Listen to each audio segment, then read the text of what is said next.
What up, gorgeous people, subscribers, followers, new people, random people all over the globe? It's Katie Carey, your alchemist here with Living for the Soul. I am a soul transformation guide, and I offer tons of tools and practices that help you thrive from the heart, live for the soul, and allow abundance to flow from there. Because as soon as you live for the soul, you are being in your purpose, so that no matter what you do, you are expressing that which you are meant to be and that which you are meant to give to the world, and be happy in the process and create a life of excellence and ease. So that's what I do. This is your daily psychic transmission, and I already pulled 3 cards for you on this beautiful Friday. Before I get into these 3 beautiful cards, I just want to invite you to subscribe.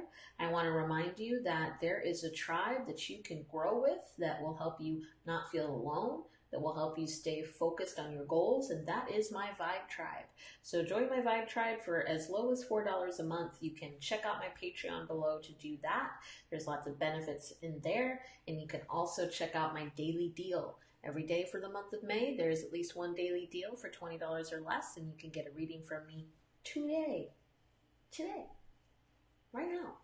You can click on the button. So until then, let's look at your 3-card reading, and then I will get into the other message that is here for Spirit. Here's a reminder. I do not pull these cards for just anybody. I pull them for the people who will find me and who are listening to this, and I am speaking to my people. The people who are looking for their person, which is me, because I am somebody's person, and those are the people that I'm speaking to. And I'm speaking to those people who are trying to create a life of excellence, purpose, abundance, ease, and deep connection and fulfillment. So, who are you today? The card that represents you is the 5 of Wands. This is the card that's like helping you brainstorm. It's the brainstorming card, and it's not just any brainstorming card. If this was a brainstorming card showing up in the suit of swords, it would be brainstorming in terms of strategy, in terms of practical application, in terms of very masculine-like tasks and very mundane physical tasks, technical tasks would be a better term for that. But this is the 5 of Wands. This is the suit of fire. This is the suit of intuition and the spirit body and the light body. This truly is the suit of the soul that is having the human experience and trying to bring in to the human experience that which they came here to create. So the 5 of Wands is pitting one idea against the other. So when you're pitting one idea against the other, this idea is, what are my talents? What do I have to offer the world? What are different ways that Spirit could bring me money?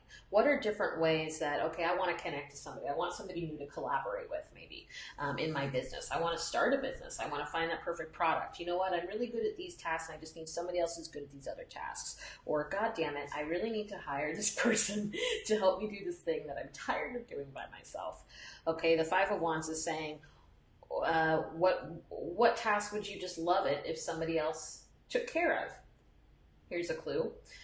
This card is not about being logical. It's about really speaking honestly what you would like and allowing Spirit to inspire you through that. Because if you would like it, if that's what you want, if it's an idea in your imagination, that it exists and it's possible and it can happen.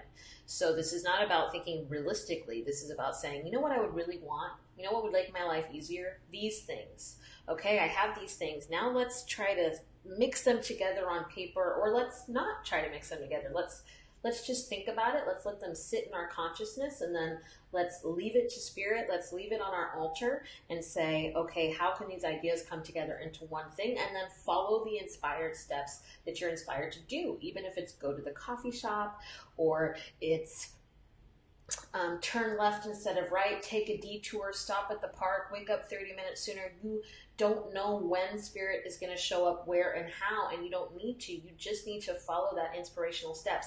As long as you are doing the work to stay connected, ask the questions. And you can only do this if you're leaving space for Spirit. So that brings in the message I actually wrote down for today, which is funny because I almost didn't bring it in. You give your time to XYZ, and You give your time to your work, you give your time to driving to work, you give your time to this family member and that family member, and that's all great.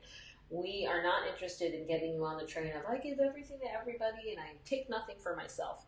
That's not our point, because you're a creator and you're in charge of your time. You are in charge of your choices. You are responsible for your life. You are the master of your life. And we will always treat you that way so that we can keep you fully empowered to create your life the way you want it. So, if you don't have time to fulfill your purpose, it's because you have not prioritized your purpose or these other things that you want. Not only that, but even if your day is rigidly structured, you have to physically leave space in your schedule for spirit to show up. You have to have loose time. You have to have room to be spontaneous and follow inspired steps in action and change your mind. That doesn't mean that you are a flake. You give yourself permission to be a total flake and commitment phobe. And it doesn't mean that you leave other people hanging dry and you don't honor your commitments, but it does mean that you slow down, that you are really purposeful and conscious about the commitments that you make, that you give yourself grace, and you give yourself unstructured space and time for spirit to show up. And the physical act of doing that is a very powerful communicator in the spirit, to the spirit world, to the universe, and to the consciousness of abundance, that you are willing to wait and leave space for that which you want to receive.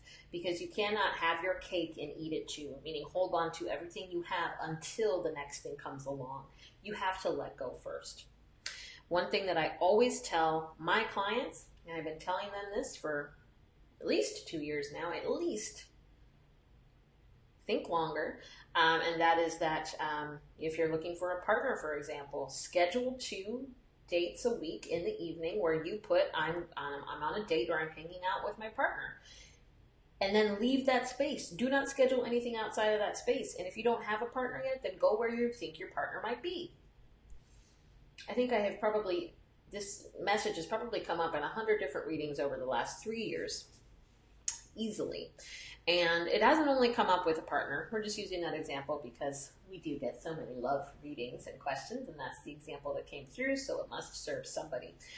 So we don't only leave that instruction for that. We include that in anything that you want to receive. You want to receive a new gift from spirit or a new communication, leave space in your day where you sit in meditation or you light a candle or whatever it is that you want to do, whatever, even if it's just watching TV.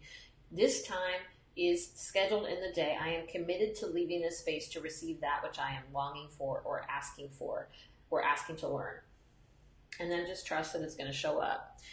This is what making time for spirit and connection and purpose looks like. It needs to be happening in the physical realm and the physical world. It needs to be tangible, and it needs to allow you freedom to be flexible. So, second card. The first card is you. The second card is what's in front of you. The third card is what you need to do with it. We've got a lot of resistance here. We have the Four of Pentacles. This is the resistant of tying up loose ends. You know what you need to do, especially in terms of your budget and your time. You know where you're wasting time and you know where you're wasting money.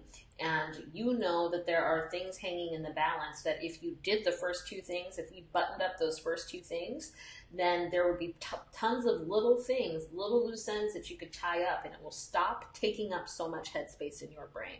So that's what's in front of you, is the need for loose ends, the need for completion, the need for more organization and planning. And what you need to do with it, the Queen of Cups. There's not basically what's that saying actually right now is that you don't need to do anything with it, because once you do that and tie up those loose ends and make this space like we've advised, then the Queen of Cups, she is just the ultimate woman of attraction. Her charisma and her being and her generosity and her love just inspires people to do for her. She's like a magnet for that which she wants, and she's emotionally fulfilled and emotionally generous and loving. That is what the Queen of Cups is. So that's it. That's the 3-card reading. That's the message today. Don't forget to subscribe.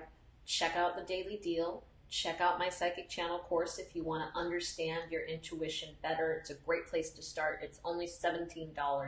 Join the Vibe Tribe if you'd like, starting at $4 a month. Receive some monthly Reiki and monthly guidance exclusive to you. Not to mention Oh, be around a tribe that doesn't make you feel as weird. Just kidding. You'll feel just as weird, but you'll feel really good about it. We hope this is what you needed, even if it's not what you wanted. We hope your soul recognizes it as truth. We love you. We believe in you. Namaste. Aloha. And so much love.